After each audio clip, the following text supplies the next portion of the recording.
So guys, can you talk a little bit about your characters in the movie? It's never too easy to be cops in a superhero world. Is that a real accent? He's been putting it on the I'm from Brazil, so sorry. No, I just want to make sure it's official because I'm not going to talk to you if you're going to be funny. You know, I think a lot of times when you see these shows and there's the cop, the detective, the straight people, they can get caught up in the procedure of it all.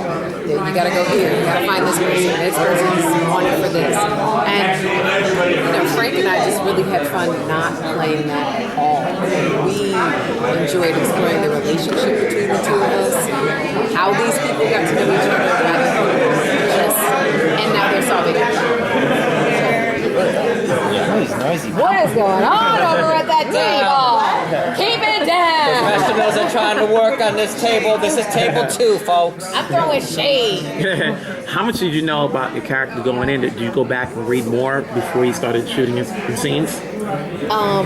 For myself, I was told specifically by Jeff Loeb to not go and buy a Misty Knight comic book in any comic store because he made me think that not only was Marvel watching, but there were long lens photographers out there scoping out every single comic book store, and they were going to see me and they were going to leak it. So I did not go and buy any comic books, but I did do some research online, which was wonderful to read that this woman is this strong and this powerful and has this long history and one of the first black female superheroes.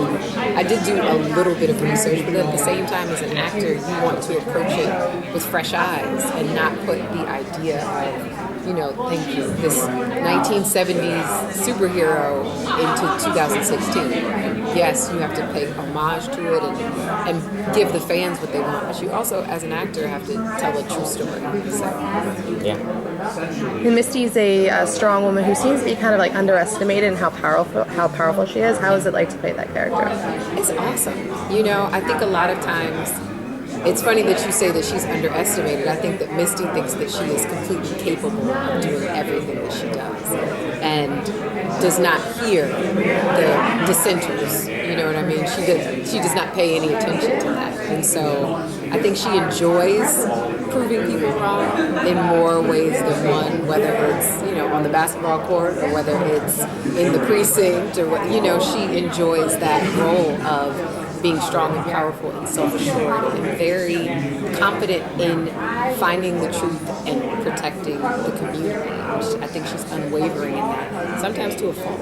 She can't see the forest for the trees because she's so focused on doing her job and doing it well. Did you find that working under the Netflix model of making television was significantly different from how your past experiences on screen have worked? Not for me, no. It's just,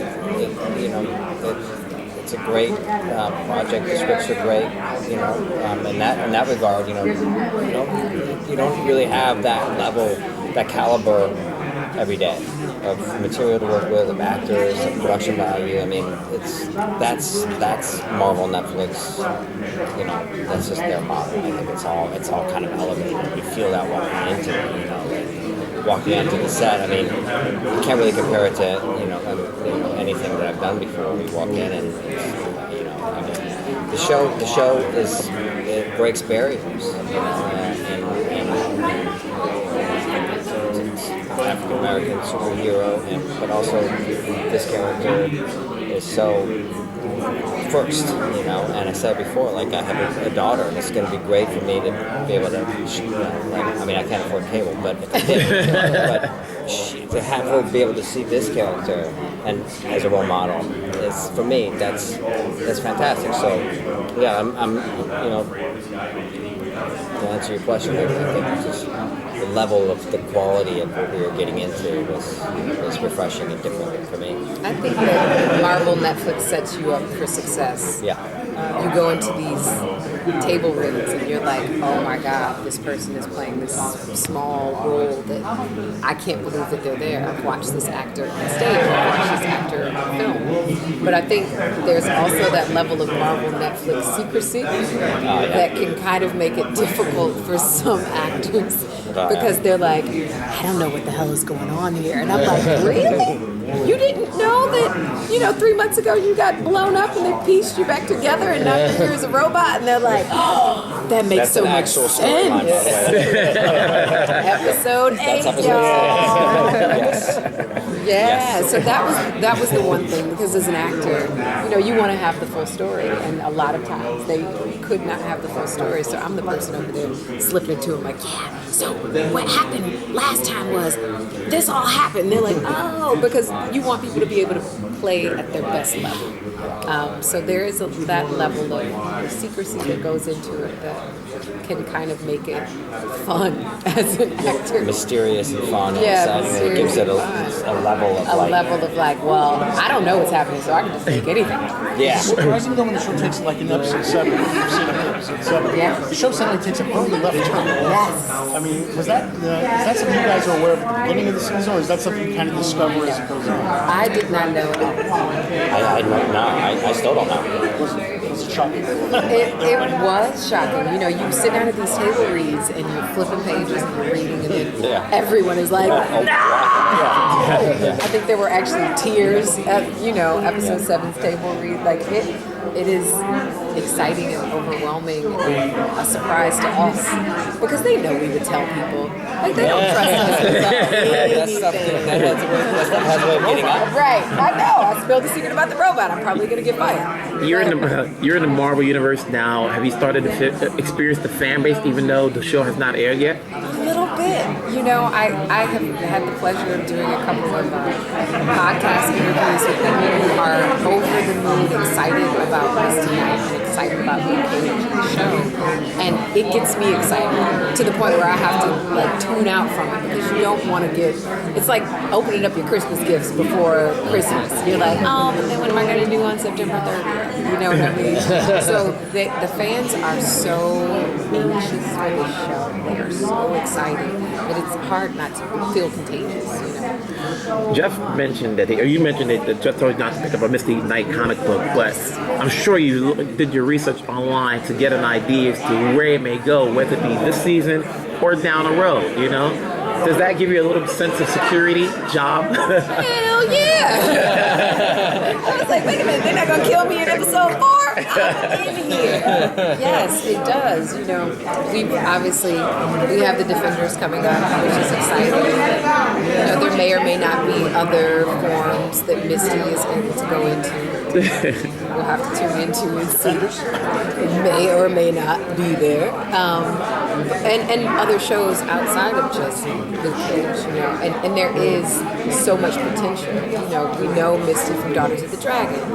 We know she and Colleen Wing eventually have a strong bond. And they don't tell me anything, like I said, but the possibility for the security is there, which is exciting. And I'm looking forward to an episode of Matlock. How was the origin story Yes, of Matlock. that's right. Yes. How was shooting in New York, and getting to experience being that this obviously is taking place in Harlem? Yeah. You're from New York, so And you can start. there's nothing like shooting on the streets of New York City.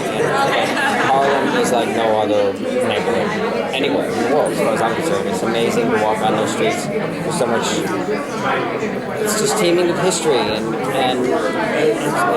it transformed us to this universe while we were shooting it, and of course shooting in Brooklyn on the soundstage and stuff like that is one thing, but when you're on those streets, sun beating down, people Everywhere. the residents are there. It's amazing. And you definitely feel a responsibility to portray these people honestly. Yeah. You can see a lot of different shows set in places. I'm from Detroit personally, and I've seen Hollywood have its way with Detroit and its representation of it. And I'm always looking at the screen like, that's not bull! That's not real! And so, as an actor, you feel a responsibility to Harlem, to the people of Harlem, to represent them right, to do them right, because so often that story is not told, and we get into gentrification, we get into violence and drugs in the city. We get into politics, you know. It's not just a dynamic between black and white, it's black on black crime, you know, that we get into. So I think Harlem definitely is another character on the show. And the residents that we came in contact with while we were there shooting gave us nothing but love every time we were there. And it was great. Yeah. How's your hoop skills? Was that you or was that somebody That was else? me. You know? Yeah. I was captain of my varsity basketball team in high school. And so when I read that script, I was like, God, are you serious? And they had no idea. So it was funny, they were like, yeah, so we've got a basketball coach, and, you know, she can be your stand-in if you want. And I was like, oh, okay, cool. So I went and hung out with this really great woman in Harlem, and she was just showing me around the city because she works for David Kennedy's group, and you know, she's great with the kids. Jeffrey in that Kennedy? neighborhood. Jeffrey Kennedy, sorry. I went to college with a person named David Kennedy. So I was just making sure. Thank you. So she, you know, took me around and we had some fun, and then Dave comes and she's on set dressed in her Misty outfit, and we get ready to roll, and the first shot they were like, oh wait a minute, oh you really play basketball? And it was, so then they run up to our DP and they're like, you got that right, you got that. And the DP is like, actually I was on Frank's read. It was amazing. It was an amazing reaction because he didn't know that I could play either. And so But you hit like 10 out of 12. Rarely did she miss, and she was wearing high heels, but she was like, it was a lot of fun. It was one of those things that as an actor you're like, are you serious? but it's hard, but you can't underestimate the difficulty, no matter how good a basketball player you might be, of doing what she did. Saying her lines. I had one line, I kept on fucking it up. Say her lines, amazing, walk up and, you know. This guy. I take This is where I got some real respect. Have you watched the other series? Daredevil and Jessica Jones. Oh yeah. Is that where you guys can get tied into what goes on before you start before you started shooting this? Yeah, and for me, they're equally as amazing and wonderful, but so different. completely different. It's that was the most striking, especially Jessica Jones has Luke Cage, but it's a whole different show, right? And there's no connection between the look, feel, vibe, Daredevil, and Luke Cage. None of it. Visually, completely different. And then you add the music to it, and it's a whole nother thing. Yeah. You know, those shows are awesome in their own rights, but This one's much better. They specifically told me not to say that. And you see, it sounds like a really nice rapport between the two of you. we're secretly loving it. Secret? I don't think there's any secret in this room. I think you're one. Yeah. I'm like, fine. Quickly, like when you met each other and sort of working together. You know, he was horrible to me for about the first That's my MO. That's how I get five it on my page. episodes. That's how, he was great from day one. You know, I had always respected Frank as an actor. I'd seen him on TV and in films, for the majority of his career. And went into it not really knowing what that was going to be like. And then you meet him. He's one of the funniest people I've ever met. And so it was great going to work with him. Like, it was great going to work every day. Our crew is already like a family. They go from every show together. So the cast just was like the icing on top of it. This is my little cherry. My little Frank. That's what you call me, my little cherry. My little cherry. Like, How many headlines can you pass tomorrow? Lovers on the set of let it go, let him out, let it out. And then the next headline would be, Simone Missick's not dead in her. But my husband's gonna be like, I killed him. Killed them both. No. That's good. To what extent do you think about the show as a superhero show? I mean, I know that's not the dominant aspect of it, but like it has to play into the way you think about it at least a little bit. Yeah, I think it's fun in that way. It's fun in that way, but I didn't think of it that way. I thought it was kind of it's so much more human than that, and many right. But there's also that element of it. Superhero aspect. Yeah, I think with the setting the music and the level of the writing, I think it's more than that. Yeah. But then you see bullets bouncing off of somebody. Yeah. Oh yeah. That's a superhero. I forgot that happens. Mike Coulter looks like a real superhero. Just He's on roids, y'all. Don't let him make you think it's all natural. Don't break our dreams. Last year he was 119 pounds, soaking wet. How, when you guys are working together, working with Mike, how long did it take before the chemistry started to show, and I guess so that we can see it on the screen? It was great. We had a rehearsal before we started shooting anything. And it was just an awesome way to get to know each other as people and as actors. So this real kind of rapport got to build. But I think the writing is so awesome that if you just read the words, it's kind of hard not to do it. It's so well written. And the chemistry, obviously, you put two attractive people in the room, there will be chemistry on screen. You know what I mean? So it was a lot of fun to play around with. And then afterwards, we're like punching each other because I'm like the little sister on set, and they're like giving me niggies and putting me in a headlock. So, Mike it's all on the screen. Mike's like a big teddy bear. He's the sweetest guy, am I right? Like, these guys got their own rapport, It's but it's No, I tell him he's the captain of the ship. Yeah. And he's a great captain. He had no ego, no judgment, no anything about it. And it made it great to be working with everyone. Now, this is your first big role. Did they come to you, or did you do a lot of auditions to get on this?